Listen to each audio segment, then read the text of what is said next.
Hello friends, नमस्ते।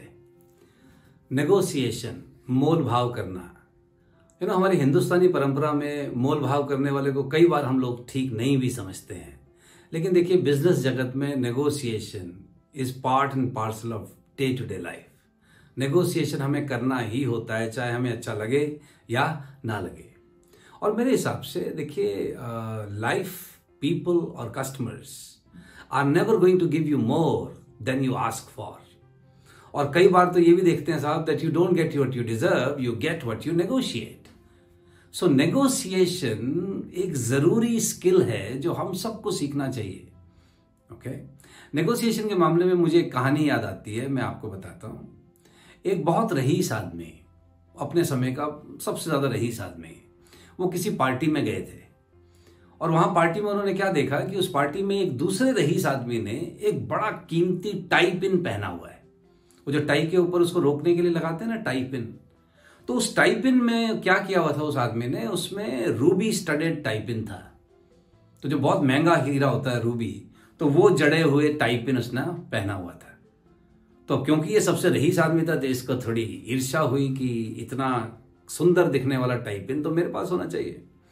तो खैर, तो ये घर वापस आए, इन्होंने अपने ज्वेलर को या व्यक्ति को फोन किया कि भाई, I need a very best quality tie pin, Ruby लगे होने चाहिए उसमें, लाल और नीले रंग के, और उससे महंगा कोई होना नहीं चाहिए मार्केट में।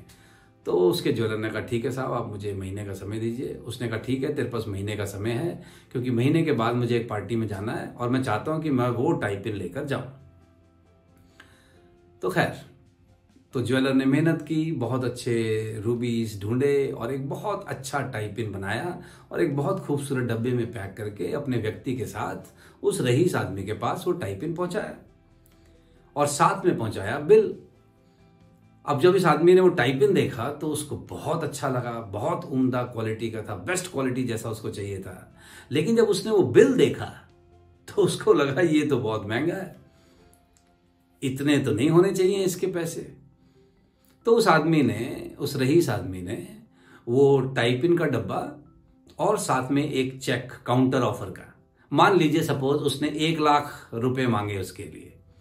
ओके, तो इसने एक 85,000 का चेक उसके साथ, अपने आदमी के साथ, और एक डब्बा, वो जो टाई पिन का डब्बा है, वो दोनों साथ भेजा ज्वेलर के पास।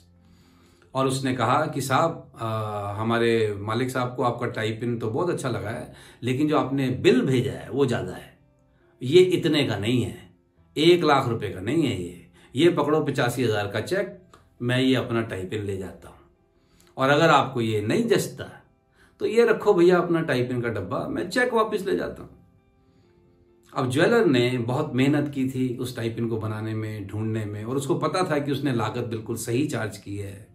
तो वो थोड़ा खफा हुआ उस रईस आदमी से। तो उसने कहा, नहीं साहब, मैं इसको 1,00,000 से कम में नहीं बेच सकता, क्योंकि मैंने इसमें बहुत मेहनत की है और इसका प्राइस यही है। तो आप डब्बा रख जाइए, मुझे आपका 85,000 का चेक नहीं चाहिए। तो वो व्यक्ति डब्बा छोड़ गया और चेक वापस ले गया। तो थोड़ी देर बाद, इस व्यक्ति के जाने के बाद, जब उस ज्वेलर ने वो डब्बा खोला तो क्या देखता है कि उसमें टाई पिन नहीं रखा हुआ, उसमें 1,00,000 रुपए का चेक रखा हुआ है। आप समझ रहे हैं ना? तो इस रईस आदमी ने वो टाई पिन तो पहले ही अपने पास रखा था, पर उसने कहा चलो नेगोशिएट करके देख लो, अगर मान गया तो 15,000 रुपये बच जाएंगे, और नहीं माना तो भैया टाई पिन तो मुझे अच्छा लगा, ये तो मुझे चाहिए ही। तो आप देख रहे हैं ना इस स्टोरी में कि नेगोशिएशन करना गलत बात नहीं है। जरूरत से ज्यादा किसी को पैसे दे देना, इसमें कोई बड़प्पन नहीं है।